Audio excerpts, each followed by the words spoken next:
Hey, this is Sky. Welcome to my YouTube channel. It's bright and early daily discipline, mind, body, and soul. This is how we get through Sunday. Let's jump into our study group for warriors for my hardcore heads. Basically, on Sunday, I just go through my notes. I study every single day. It's part of a program that I live, that I coach, and that I mentor. And if you want to get on my schedule and do some coaching or mentoring, just contact me through my website. I always throw links below, or you can just easily go search me on Facebook or Instagram. Send me a message. So let's jump into it. Here's some types of stupid guys. There's different types of stupid guys. We can talk about stupid girls in a different video. I'll do a whole episode on stupid chicks. These are stupid dudes, stupid men. You have the loudmouth know-it-all. Oh, we know a lot of those. They think they know it all. They talk really loud. You have the egomaniac, thinks he's the best, thinks he can do everything the best. He's better than you at anything. You have the thugs. Oh, they're stupid as fuck. There's thugs. The gangsters. Those are not the ones you're going to have an intellectual conversation with. If you have any kind of real problem in your life, stay away from these gold-toothed dreadlock fools. These guys with their hats to the side, these little dumbasses, their pants hanging down. Oh, you have the debate kings. Those are some stupid guys. They want to debate everything, every single thing. You have the victims, the little whining crybabies. Oh, we have whole neighborhoods full of victims, crying systemic racism. You have whole trailer parks full of victims. Bunch of weaklings. You have the go nowhere, do nothings. They never do anything. They never go anywhere. They think they know everything. Let me tell you how the world works. They're going to tell you all about politics. They've never left their fucking block. The farthest they've been is to the liquor store or the laundromat. You have the Forrest Gumps, and those are rather innocent, but they're stupid. You know, they can't help it. They got an IQ of 100, 90, 85. And then the last kind of stupid men, are liberals. Any liberal man. There's no intellectual in the liberal side of the aisle. They're all dumb. Here goes a couple things that are important to men. Let's just talk about one thing, make it easier. Go quickly through this video. I think the most important thing to men, and you can chime in and tell me what you think, but I was philosophizing on this. What's the single most important thing to men? I mean, there's a lot of important things, but I'm just talking about the most important. And I would say loyalty. Loyalty is important. That's an important thing to us. And what's loyalty about? We give our loyalty for one reason only, and that's for love. And loyalty is how men love.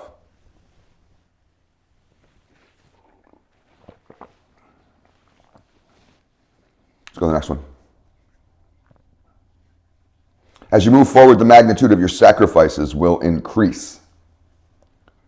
It's just the way it works. You get richer, you pay higher taxes. More money, more problems. So it's a double-edged sword. Some of you desperately want to be more successful, but success has a lot of issues with it. You lose sleep. There might be 100 things you're juggling at once.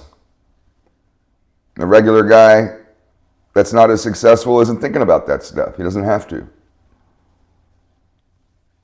But that's the price you got to pay.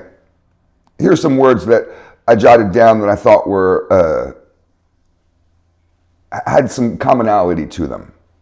And this could be a theme to your story, the story of your life. These could be aspects of your character. So there's faith, discipline, drive, honesty, spiritual pursuit, and inner strength. Let's go to the next one. Do things that cause people to admire you. That's a good way to look at your day, your week. Do things that cause people to admire you. Be an example to someone. Be the kind of man that other men would want to be. Be courageous. Be a leader. Be willing to sacrifice. Be a helper. Let's go to the next one. Here's a question that atheists ask, and we may not be able to answer it in this short video, but every atheist I've ever talked to asks this one question. It's the crux of their philosophy. If you go on AI or Google or something and ask what is an atheist, and they'll tell you it's not a belief system. But atheism is absolutely a belief system. It's not the lack of belief. It is a belief. You could even call atheism a religion when it's trying to be the absence of religion. It's just not true. And I'll argue with Gemini or ChatGPT until the end of time about this. Why does God allow evil? Because we have free will. You have the power to choose. Some people don't believe in free will. We've talked about that before. Communists don't believe in free will. Liberals don't believe in free will. Atheists often don't believe in free will. I believe in free will. And that's a gift of God. And we're at the crossroads every single day. I know I am, and I can choose to chop your head off and to rape your dead body like Hamas. I could choose to do that if I wanted to. Or I could choose to be kind and good and loving. I have that choice every day. We all do. And some people choose wrong. Why does God allow evil? Because he allows you to choose. Let's go to the next one. Why do people get so emotional about living in a tragic and brutal world? I mean, that's a weird question. But why does that bother you so much?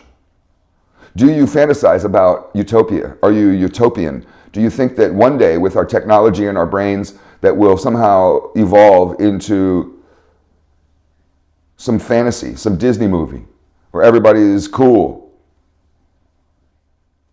That's never going to work. And I don't see any problem with a violent, destructive world that's dangerous and trying to kill us. I don't see a problem living in a world where there's psychopath people that want to murder your whole society and your family. I don't see that as a problem. Maybe a lot of you do. You writhe around on the floor crying and it ruins your life. Animals don't worry about this stuff. Humans do. Stop being such a pussy. Let's go to the next one. You learn on the edge of challenge. You don't learn in a situation of comfort. When you're learning, there's a realm of discomfort, uneasiness.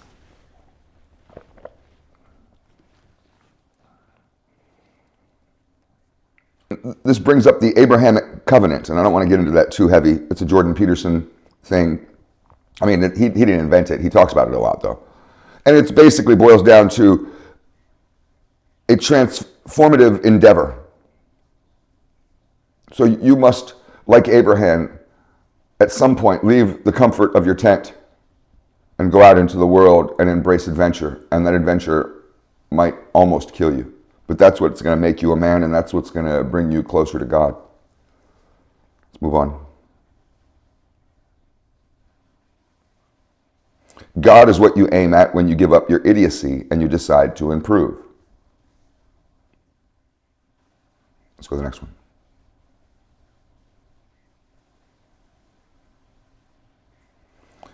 It's important to think about, as you move forward, to be offering up sacrifices. This is how you move forward. The movement forward in itself is a sacrificial gesture because you're giving up the comfort of where you're at in order to move into the darkness, into the unknown. But you could look at it as you move forward towards your greatness, you're offering sacrifices.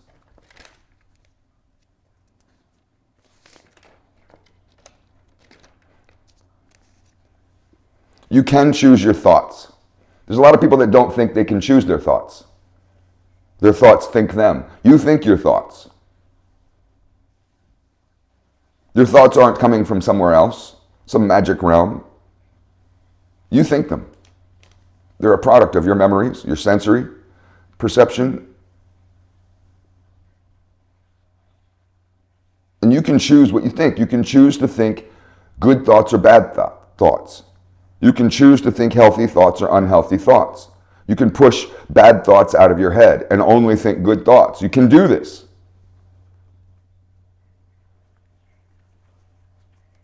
We probably could have philosophized on this the entire video.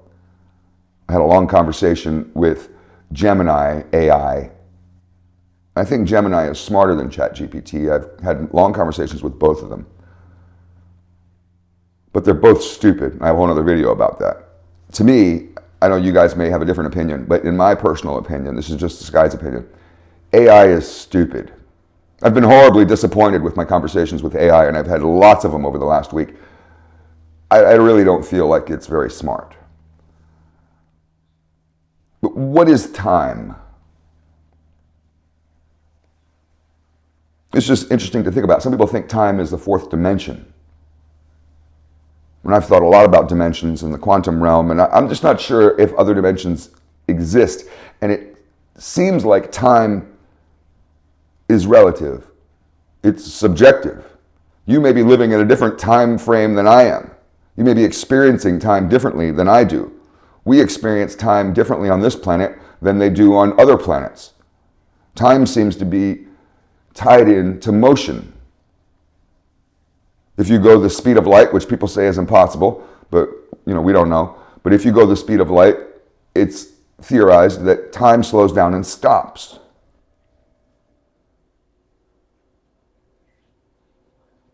So I've been thinking a lot about what time is. Is it just a measurement? You look at your watch and it's just a measurement from one point to the next. So time is just the distance. It's a measurement of distance from one slash mark to the next.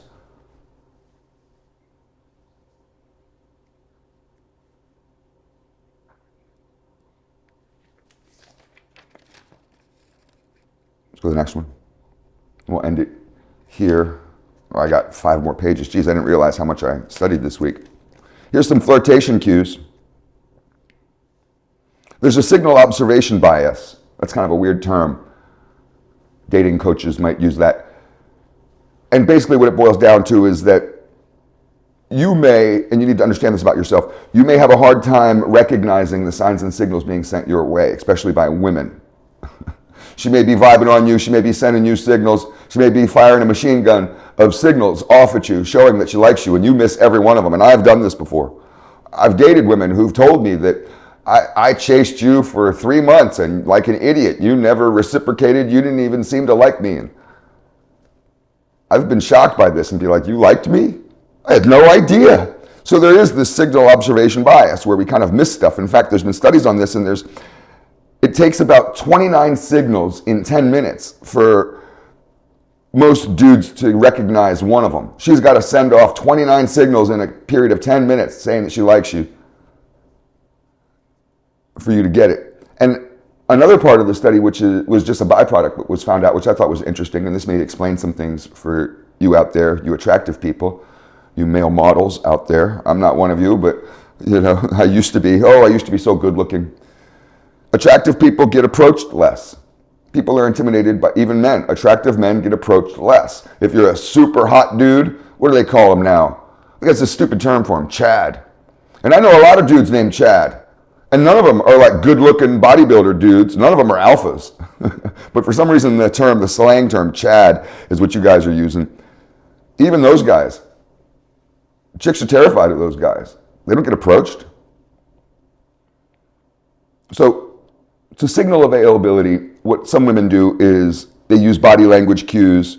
They may give you these side glances, and she's looking at you, she likes you. Little tiny smiles. Those are all cues. Now, if you want to approach a woman and be successful, you don't have to have a lot of pickup lines. I've never had any game, as they call it. And honestly, I don't do cold approaches to women typically. I have in the past. But you could just say, hey. You want a pickup line? Hey. That's it. 3 letters. Food for thought.